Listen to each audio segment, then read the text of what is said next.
Talk about graph signal processing. This has been a major focus of my research in the last few years, and I always start with acknowledgements. These get fairly long because I actually collaborate with lots of people, and at the top some of my recent students in my group, colleagues at various places where I've done stays and have joined work, and of course sponsors, including mostly NSF, but also companies. And I was on sabbatical most of last academic year, and most of that time I spent in Japan. So I have to acknowledge also support from JSPS. And I visited also Australia. So anyway, start with some thank you to collaborators and sponsors. And this is the outline. I'll start with an introduction. I'll try to give you sort of a very high-level overview of graph signal processing, what it is, why it's important in various applications, and I'll end with applications in learning and image and video processing. Okay, so as a starting point, graphs you can find anywhere. In fact, if you look carefully at the campus map, you will notice that it's on a graph. You know, the places where you have the stairwells are the nodes, and the buildings are denoted A, B, C, D, right? So it's kind of interesting. And there are graphs in many places, including computer graphics, where you have objects that are defined with 3D meshes. You may have sensor networks where the nodes in the sensor network are the vertices of the graph, and you have communication. We'll talk about images and video where you know the pixels can correspond to the vertices, and there are connections between the pixels. And also beyond this, you can think of online or otherwise social networks where the nodes may be people, and the connections may reflect friendship or similar relationship. And there are lots of systems, including communications and networking, where the state of the system can be described by the transitions on a graph. So you have a finite state machine where as things happen, you move from one state to another, and that again is a graph, and you can apply graph signal processing to analyze systems such as these. So in the context of graph signal processing, we're usually given a graph. In some cases, we learn it from the data. In some other cases, the graph is just given to us. Then we have signals on the graph, and these are scalars or vectors, a scalar associated to each vertex. And so the set of all these scalars is a graph signal. And then we're going to define notions of frequency. We're going to look at the problem of sampling. We're going to define transforms, filters on these graphs.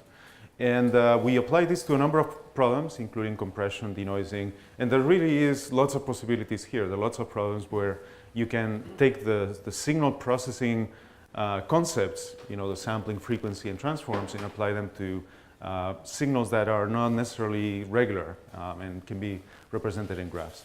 And I want to cover some basic material, but I would encourage you to look at two recent signal processing magazine papers that cover basically the same basic concepts and are a good entry point for this field.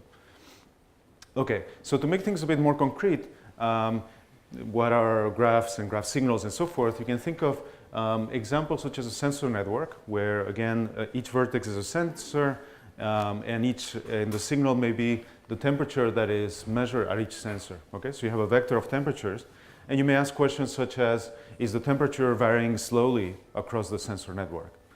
We can answer those kinds of questions by doing some graph signal processing. You can look at a social network where each of the vertices corresponds to a person, and you have connections of friendship. And you can ask the question, well, are friends usually of the same age? And translated into signal processing terms, this may be a question, well, is the age signal varying slowly or smoothly across the network? And finally, in images, we will talk a little bit about this towards the end. You can think of an image with no prior information as an image where all the pixels connect to each other in the same way, for connected, or whatnot. But if you have some side information that tells you that there's edges in the image, that could represent weaker connections between the pixels. Okay? So these are all concrete examples. All right, so one of the themes of this presentation is sampling. And so we're all familiar with sampling. If we have digital signal processing, the digital comes from sampling, right? We have this analog domain signals, we convert them to digital, or we can have digital signals that we sample and then we reconstruct. And this is, really pervasive in a number of applications, from digital audio to digital video. So wherever you see digital something, there's implicitly some sampling of a analog signal somewhere, and then reproduction. And so if you think about it, we're going to see this in the context of graphs, but the basic questions you ask for sampling are, well, you would like to sample signals that can then be recovered, and that involves asking the question of what properties enable you to recover the signals, how to sample them, and then how to reconstruct. And so we'll address these questions in the context of graphs and see how there's natural extensions of what do you do for regular signals. Okay, so examples in the examples that I showed before of questions that could be related to sampling. For example, we have a sensor networks, right? The sensors consume battery, and one thing you would like to do is to measure only in some sensors so that you save the battery life for all of them. Okay, so measuring only some sensors means sampling only some positions in the sensor network. In a social network, you may have the goal to, let's say, poll people about, their opinion on certain matters, and instead of polling everybody in the network, you may say, if I assume that these opinions are going to be relatively slow varying in the sensor network, I'll poll only a few people. And similarly for images, you may want to measure or transmit information in some of the pixels. Okay? So any of these scenarios, you can think of a sampling problem where you want to measure fewer values and still be able to reconstruct what's happening everywhere in the graph. So going back to traditional signal processing, if you go to your entry-level DSP class, you know that you look at the signals, and a signal that is band limited, that the frequency is limited to, say, pi over m, you can capture every other sample, every m sample, so downsampled by n, and then for this digital signal, after upsampling by m, because it's band limited, you can reconstruct with a low-pass filter, right? I mean, so this is standard digital to digital downsampling in the DSP domain. So the questions that I posed earlier, the answers are, well, the signals have to be smooth. In this case, that means that they have to be low frequency, they have to be band limited. The sampling is regular, so you pick every nth sample along the way, and the reconstruction is via low-pass filter. And so what we're going to do is see how this translates to the graph domain. Now, unfortunately, things are not as simple here. So here's a graph, right? So we will have to define a notion of frequency, right? To be able to say, well, what is the equivalent of being band limited in the graph context? But also, the graph has some completely arbitrary connectivity, so we cannot say pick every nth sample or every other sample, right? I mean, there's no such thing, there's no 1D ordering in the graph. So we will have to define a set of samples S that we measure and a set of samples S complement that we're not measuring, right? We'll have to define that. So there's no obvious regular sampling, and then we will need some kind of filtering operation to reconstruct as well, okay? So, but the general framework is the same. We will define a notion of frequency, we will design ways of sampling in the graph, and then the reconstruction will be, again, similar. Okay, so before to get there, we have to introduce some basic concepts in graph signal processing. And so this is in a nutshell, some basic terms that we need along the way. We define a graph with a set of vertices and edges. We're dealing with undirected graphs without self-loops, and so we have no direction in the edges in this case. The adjacency matrix is a n by n matrix. N is the number of vertices in the graph, and the entry, it's because the graph is undirected, this is a symmetric matrix, and the weights in the graph are the entries in the matrix, essentially. The degree matrix measures the number of connections, or the weight of the connections to every possible node, and we're going to work with the graph Laplacian, which is the difference between degree and adjacency, or normalized versions of the graph Laplacian. And finally, your graph signal is basically a set of scalars where f1 is basically what I assign to node 1, f2 what I assign to node 2, etc. Okay? Now, the graph Laplacian, because it's symmetric, has a full set of orthogonal eigenvectors, and these eigenvectors are going to be the elementary frequencies, the graph Fourier transform.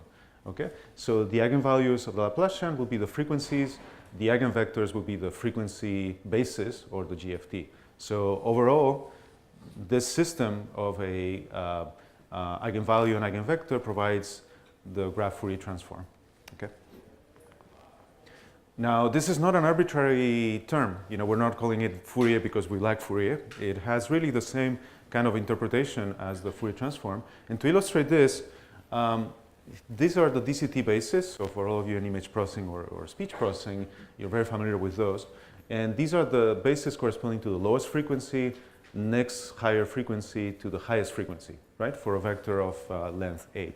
And one thing that you can observe is that for the first basis, all the values are positive and they're constant. The next basis has half positive, half negative values, and there's only one transition from positive to negative, right? So there's one zero crossing. And as you go to the highest frequency, you get the maximum number of zero crossings, okay? So one way to think about frequency is that when you look at the basis functions, the more zero crossings you have, the higher the frequency, right? And in the DCT case, you go from no zero crossings to 1 to the maximum number, to 7, right? Now you can see something similar in the graph case, and so I'm going to go to this graph which illustrates it. And what this shows is, this is lambda, this is the eigenvalues of the Laplacian. This is the lowest frequency, this would be the highest frequency. And the points that you see here are the values of the eigenvector assigned to each of the nodes, right? So each eigenvector is dimension n. The first one you see has all positive values, and the last one has about half positive and half negative. Now what's important to notice is that what increases as you go from the lowest frequency to the next, to the highest, is the number of zero crossings in the graph. That's the implication here. So if you compare this and this, both of them have about the same number of negative and positive values, right? But here the connections between positive and negative are very few, and here the connections between positive and negative are many. Okay? And so essentially this is an approximation of what might be a mean cut of the graph. You have few ways of going from positive to negative. Here you have many ways of going from positive to negative. Okay? And if I choose a different graph, I will have a different set of bases. And this is important because they really represent a frequency information in the graph, and they completely adapt to the graph characteristics. Okay, so we have a graph Fourier transform, and then we can define for an input signal, so input signal would be a vector of dimension n, a transform, and then we'll have an output, and we can design, and I'll give you a couple of examples of that, transforms that are invertible, critically sampled, etc. So I want to spend a couple of slides asking the question, what makes these graph transforms? I mean, if you think about it in some simple way, what you have here is a vector of dimension n, and here I have an n by n matrix, right? So this is anything. I can transform a vector any way I want. So what makes a T a graph transform? What makes it a graph transform? And so what makes it a graph transform is that it has a frequency interpretation that corresponds to the graph frequencies, and it has vertex localization in the graph. So I'll make this more explicit. And to make it more explicit, I'll talk about the spectral graph wavelet transform developed by a group at EPFL, Van der Nijst and colleagues. And so these are one example of a graph filter that is used in the spectral graph wavelets. Now this is the frequency, lambda. And this is the response of a filter in the frequency domain. Okay, so you can see this is a low-pass filter, right? And essentially, this filter can be viewed as being analog to a Fourier transform implementation of a digital filter. Okay, so the operation of the filter is as follows. You start with doing the graph Fourier transform. Okay, so you go to the frequency domain, then you multiply by a diagonal matrix. The weights of the matrix are these. Okay, so you have a large weight for lowest frequency, a very low weight for the highest frequency, and then you do the inverse Fourier transform. So this is exactly like implementing a filter using a fast Fourier transform, right? You transform the signal to the Fourier domain, you multiply each of the frequencies by a scalar, and then you do the inverse Fourier transform. So here, graph Fourier transform, diagonal matrix, graph Fourier transform inverse. Okay? So a filter like that has a clear frequency interpretation in the graph domain. So if I had a different graph, this matrix will no longer be, for the same t, this matrix will no longer be diagonal. So it's not, so for it to be a graph filter, it really has to have this property of being diagonal in the graph Fourier domain. Okay, so how about vertex localization? Well, it's easy to show that if you have this is again lambda the frequency, and this is the frequency response of the filter, you have a function h of lambda that gives you the frequency response. It's very easy to show that if h of lambda is a polynomial of lambda, it turns out that this operation can be written in terms of polynomials of the graph Laplacian. Okay, now the graph Laplacian, degree minus adjacency, is a one-hop operation. It involves a node and its neighbors. So if I do L, I'm basically doing a one-hop local operation. If I do L square, I'm doing a two-hop local operation, L cube, three-hop, etc. Okay? So when I have filters that can be described by polynomials of the Laplacian, then these are localized in the graph. Okay? So together with these two ideas, you can say that this is a graph that is a graph filter, has a frequency and a vertex domain interpretation. Okay, so just a couple of slides on some work we did. So I mentioned the work on spectral graph wavelets. This work is a transform that is not critically sampled, and so we developed what we call graph filter banks. Graph filter banks look like regular filter banks. You start with a signal, you have a low pass, high pass, you downsample, upsample, and then reconstruct, right? And these are critically sampled, and we have ways of designing filters. So things carry over. There's a catch. The catch is that these designs work only on bipartite graphs, okay? And bipartite graphs are graphs that are two colorable, where you have connections only from one color to the other and not within a color. But the solution to this is to decompose any graph into a series of bipartite graphs. Okay, so as we go along the way, there may be cases where we are able to use transforms on graphs even if they're not bipartite. This illustrates the idea. So this is a graph.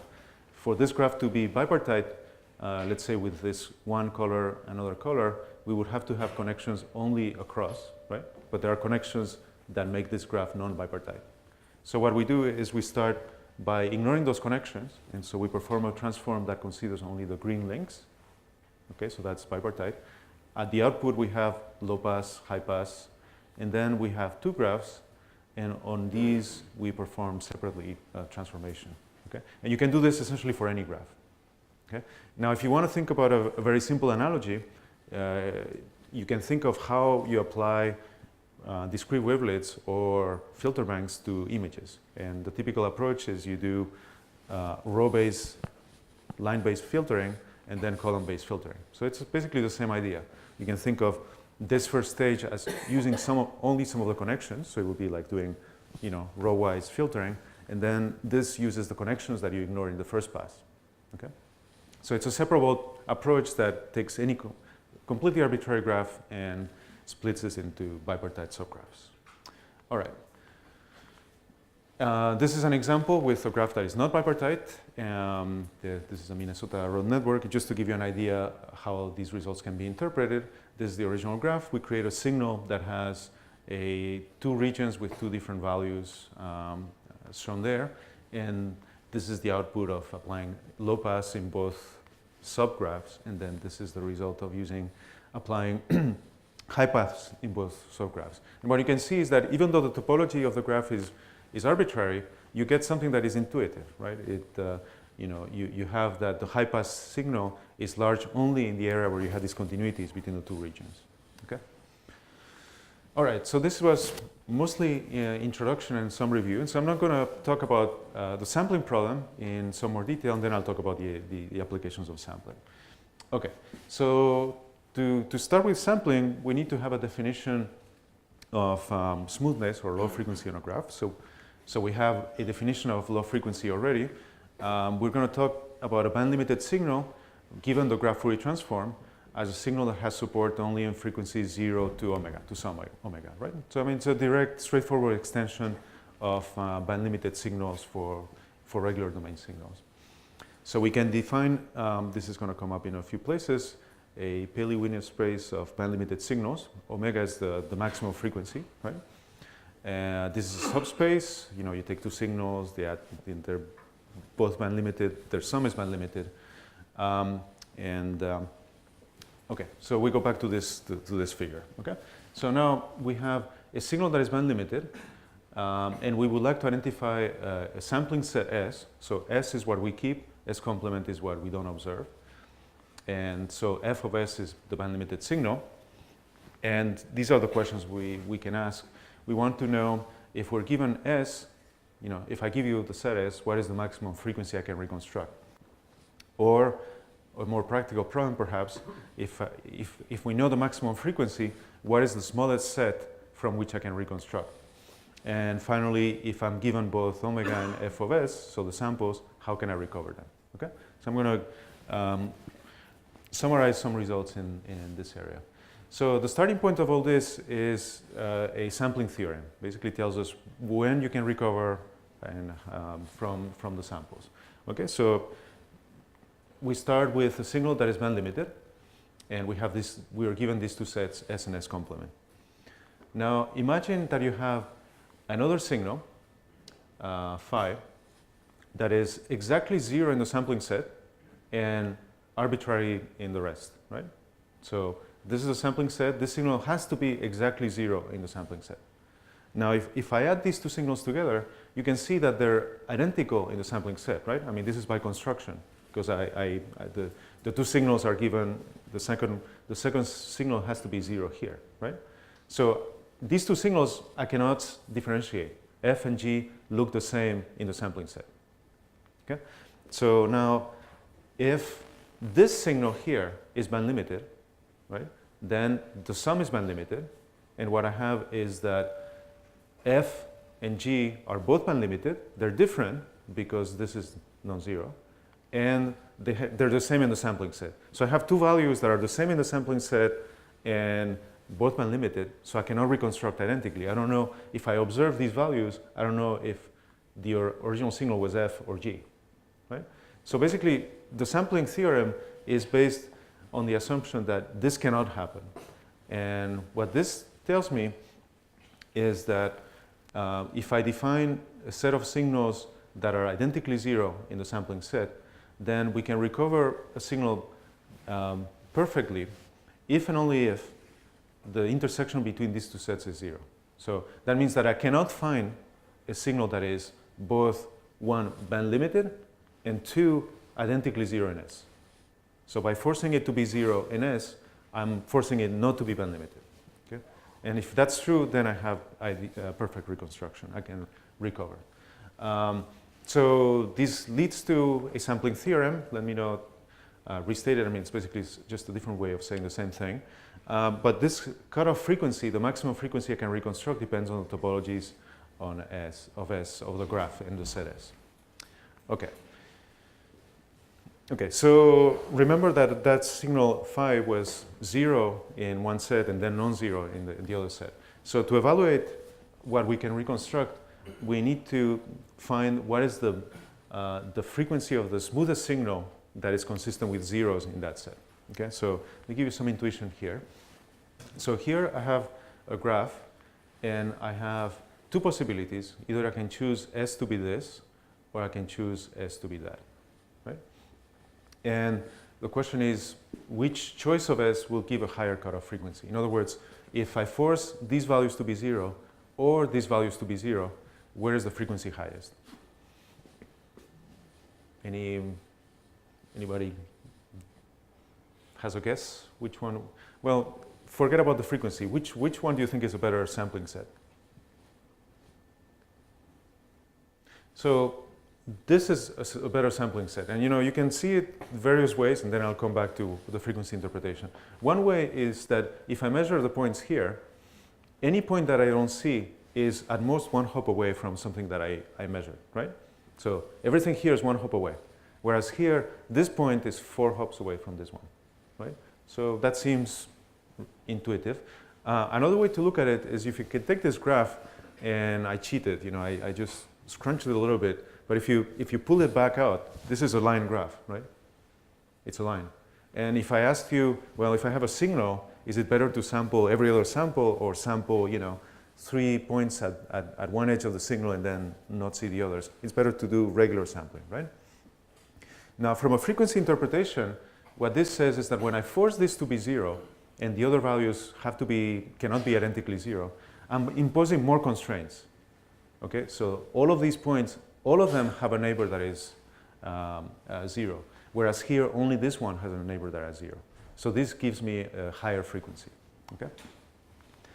All right. So in both cases, so you can see that there's more crosslinks here, higher variation, higher bandwidth. All right. So with this idea, there's been a lot of work. So we proposed the sampling theorem in ICASP 2014. And there's been 3 or 4 papers that have followed on this work with various approaches towards sampling. And I'll mention briefly a greedy method that we developed and we just submitted. The idea here is to start with a sampling set that is 0. Okay, so basically there's empty rather. There's nothing in the sampling set, and then we add nodes one at a time to maximize this frequency that I just described.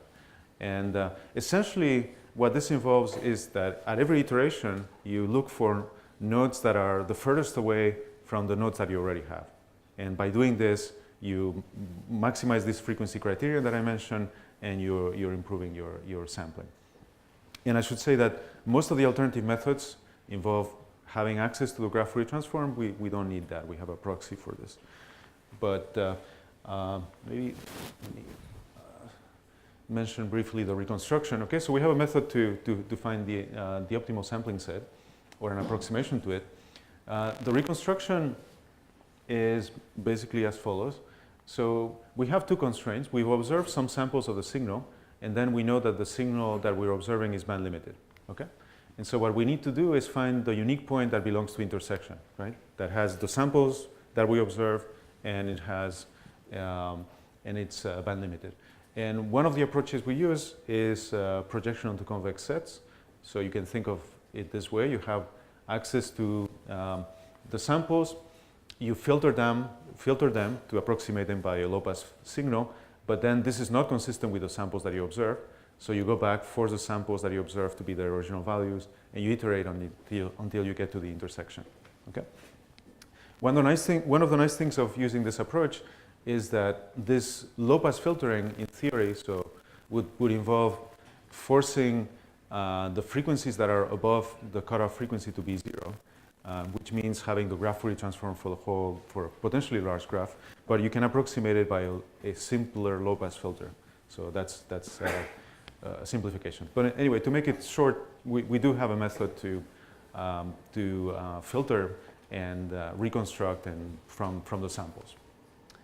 All right, so I'm going to switch gears a little bit, and now I'm going to talk about 2 applications of these graph signal processing methods. The first one is in learning. All right, so the problem that we're addressing here is semi-supervised learning. So in particular, active semi-supervised learning. And the premise here is that having access to data is abundant. You have data, you have examples for any task. You have lots of data. What's expensive is labeling the data, right? In particular, manual labeling, requires finding people, making sure that things are reliable and so forth. So data is plenty. Labeling is manual and it's expensive. And so what we would like to do in this active semi-supervised learning is select what is the best data to label. Okay, so that's the idea in semi-supervised learning. And so from a sampling perspective, what we want to do is, as I'll show you what the graph is that we're considering, we would like to find what is the optimal set of nodes on that graph to label. Okay, so here's the setup. These points here are data points. Okay, so for your classification task, speech or images, videos, whatever it is, you have objects that you want to classify. Okay, then you construct a distance-based similarity graph. Okay, so you have these objects whatever they are.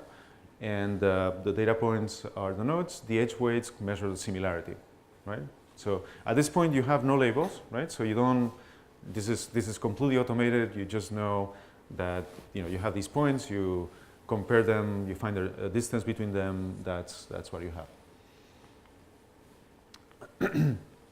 And so now the class indicator vectors, okay, so this is from one class, this is another class, we treat them as graph signals. Okay, so if you want to think of it this way, you have a label that could be, in this case, let's say plus minus 1, and some nodes will be assigned plus 1, some will be assigned plus, minus 1. Now that process of assigning labels to a node, that's what's expensive. That's what we want to you know, make more efficient. And so if the label signal, right, is smooth on the graph, then we can apply sampling. And so the idea here is that instead of labeling all of these points, we will label only some of them, which we're going to choose, and then we will interpolate the labels everywhere else. And the problem of finding the best points to label is really a sampling problem, under the assumption that the label information is smooth. Okay, so I'll show you that examples that demonstrate that this works. The question is, why does it work? And to see why, this is for 3 tasks that are widely used in the machine learning community. So this is a digits data set. This is isolated speech letters, speech, yeah, and this is a news group, so a text data set. What I have here is the graph frequency. Okay, so what we've done here is what I described in the previous slide. So we've created a similarity graph, right, with no label information. Then for that similarity graph, we have a notion of frequency. This is the frequency index, and this is the cumulative energy along the frequency, right? And so what you can see is that as you accumulate energy, for example, in this particular data set, if you reach the halfway point, you have more than 90% of the energy, right? So that means that the label signal is definitely low pass. Most of the energy is in the low frequencies. Now, these cases are not as clear cut. And here you can see that maybe at the halfway point you reach, I don't know, maybe this is 90% and this is maybe 80%, right? But again, what we're doing here is placing the label signal on the graph. And you can see that this is relatively smooth. Now, another way you can think about this is that if you compare these 3 tasks, this is definitely going to be more difficult, right? Because this tells you that given the features that I'm using, the graph, the label signal varies more quickly, right? Whereas in this one, for the task at hand, you know, it's very likely that when I look at a data point, all of these neighbors are going to be the same label. Okay, so this task is going to be relatively much easier than this one. Okay, all right. So there's a notion of labels being smooth on these similarity graphs. So essentially what we do is we start with input data. This is raw data without labeling. We construct a graph, right? And this is a similarity graph. Then we use our sampling idea, which is sketched here, to select which points to label, right? So basically select which are the best points to measure. That's a sampling problem. Then this step involves doing the manual labeling, right? Of course, in this particular case, we're simulating this.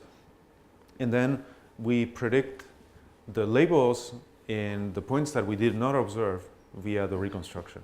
Okay, so essentially we assume that these label graph signals are smooth.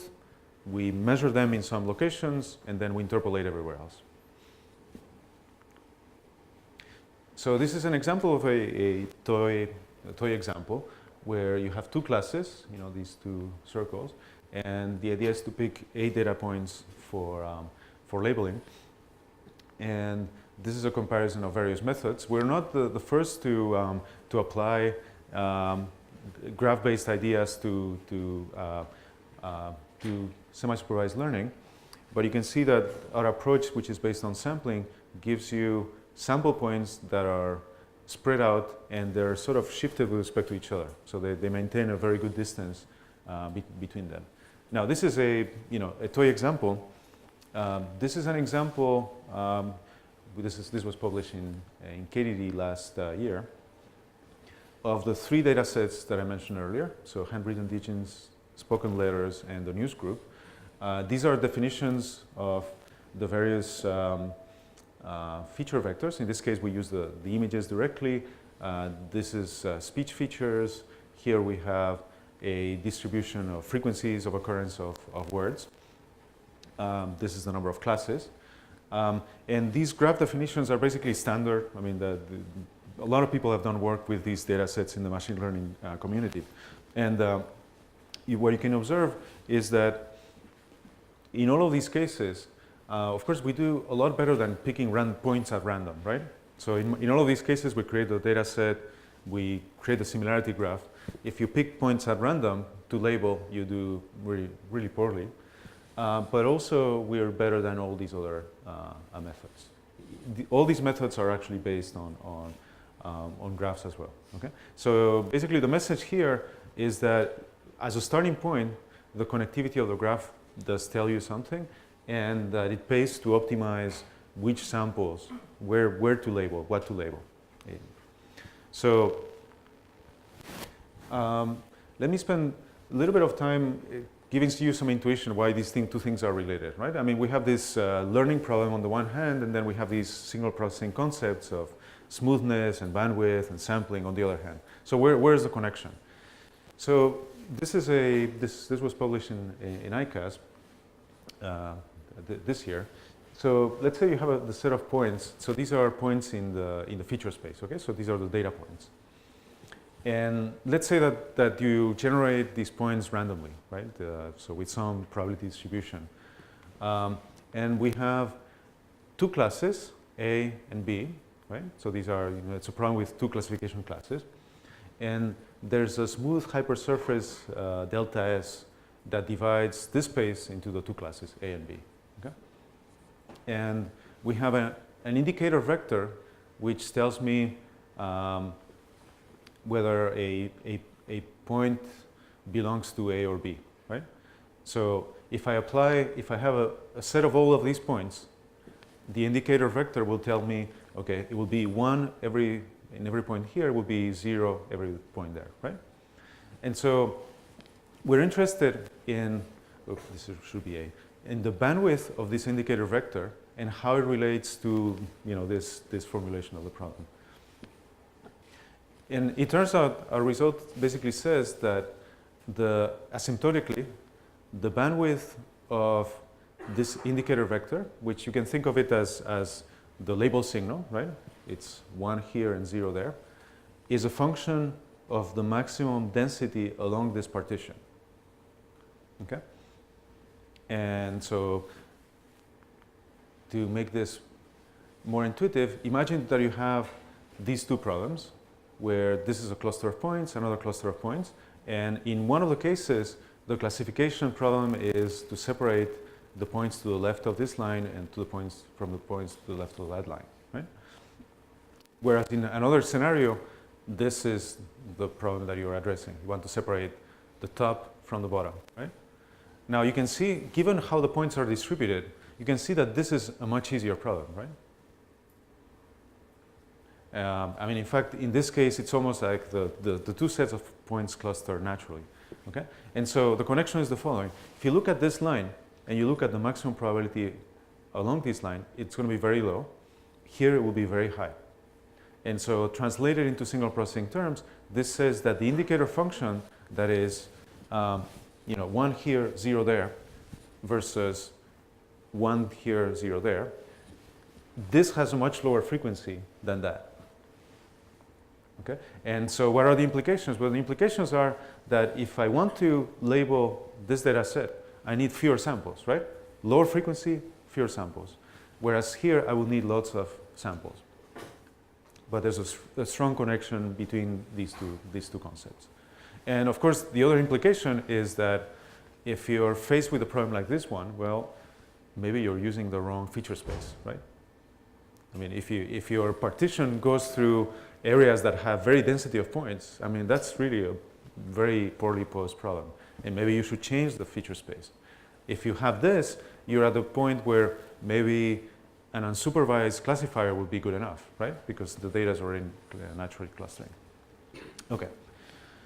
So I'm going to spend a few minutes on image and video processing applications.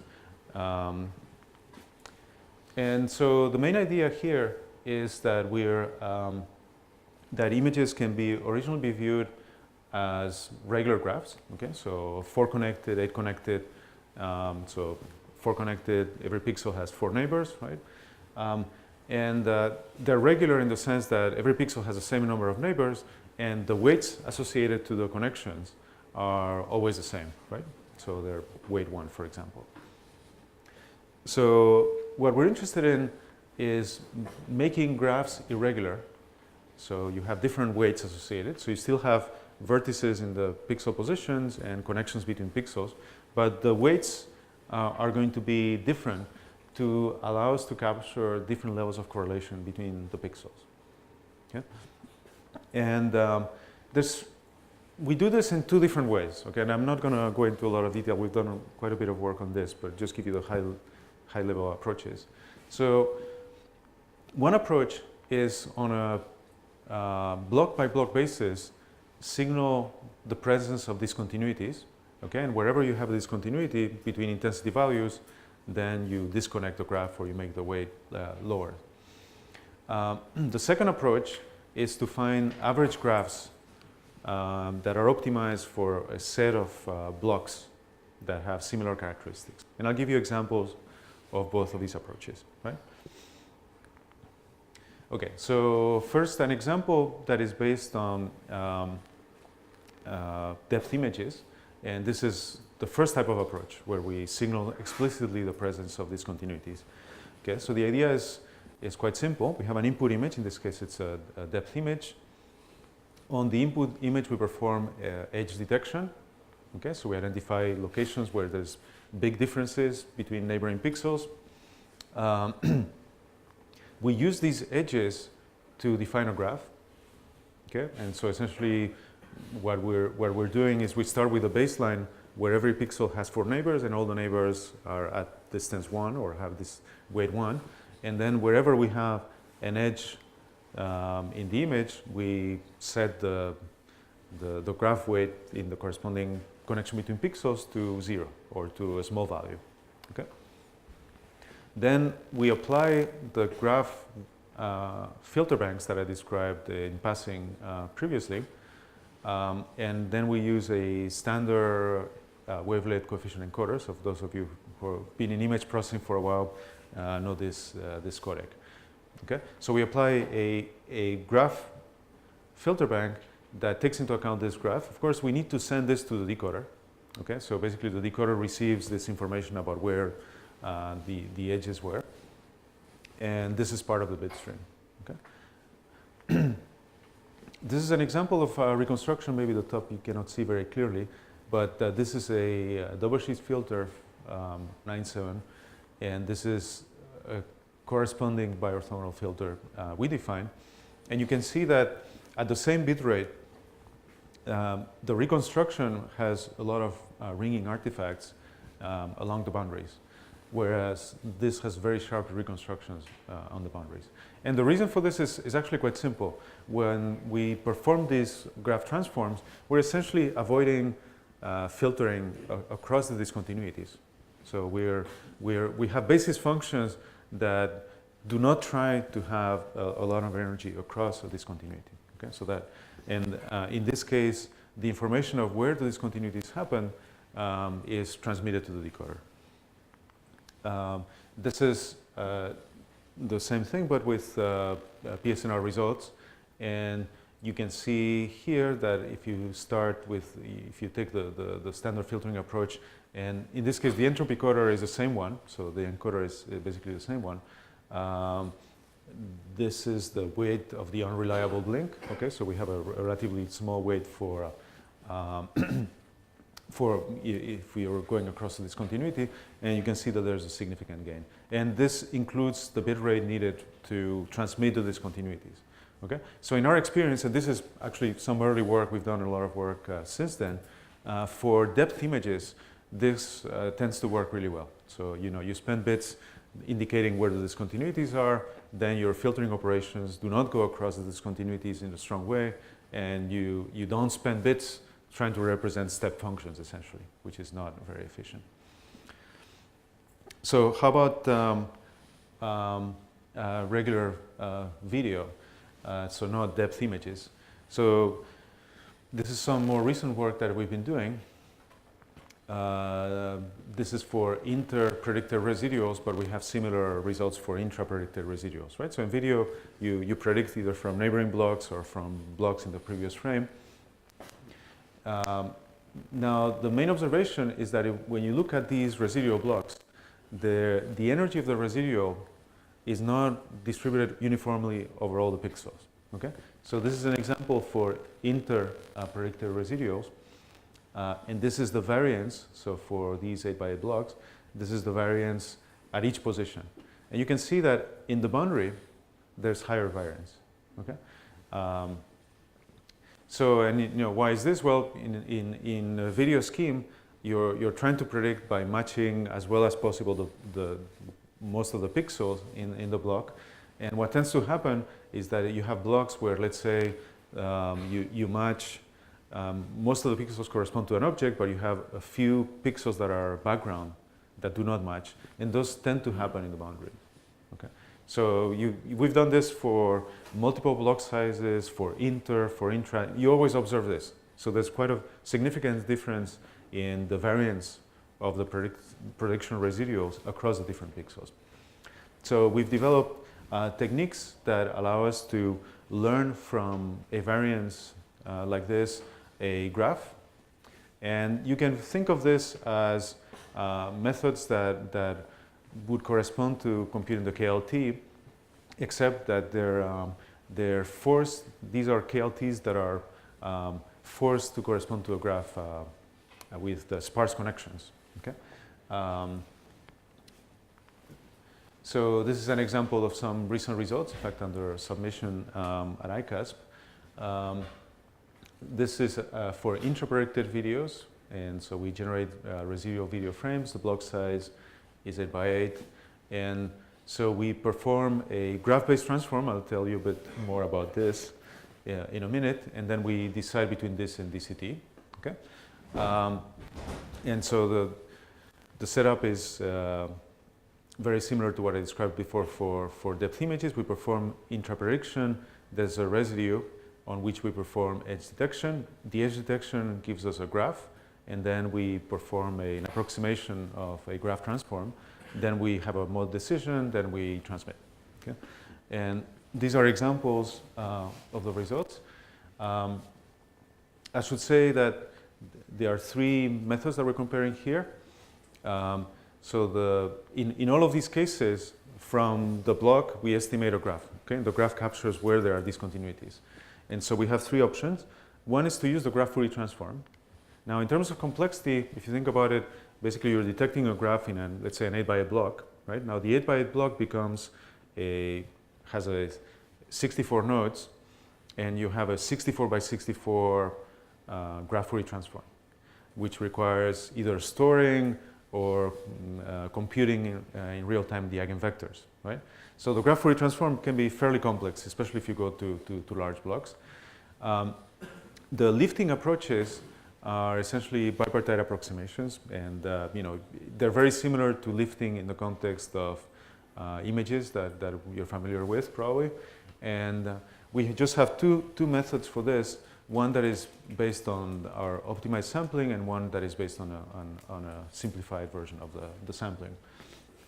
And so the sampling here is used to determine how to separate the pixels in the block. And then once you separate the pixels in the block, lifting can be used to apply a very simple operation that is of the order of n log n versus order of n squared. Okay? In addition, when you perform lifting, you can have simplified coefficients that can be integer or rational and so forth. So bottom line is this would be the best that you can do with this graph estimate. This would be what you can do with a simplified graph operation. And you can see that in both cases there's gains, and we can get pretty close to the gains that we have here with a simplified lifting operation. Okay, so I think I'm going to basically stop here. Just to summarize, what we've been doing over the past few years is extending signal processing methods to arbitrary graphs, and it's been a very interesting topic because there are lots of open questions, and we've looked at both some of the basic questions such as designing filters and filter banks and sampling, and also looking at the applications. And often there's ways in which the applications feed back into the theory and tell you what things matter most. So there's still many open questions, and one of the areas where I think there's a lot to be learned is that many of these theories are based on completely arbitrary graphs. But in reality, often for certain applications, the graphs are very specific. For example, in image processing, you have regular graphs on which you change some of the weights. And in some other cases, the graphs will be very irregular. And so learning how to deal with these different types of graphs and adapt your methods accordingly, I think is going to be important. In terms of outcomes, we see both possibilities of working with massive data sets and graphs, but also novel insights in existing applications. And that's the two applications that I describe in learning and image video processing. Even though both are applications that are very active and lots of work, I think we're bringing a novel perspective to understand those problems. And there were some promising results, and I'll put here the two overview papers in Signal Processing Magazine. So if you want to read a little bit further, these are good starting point. And let me stop here. Thank you very much.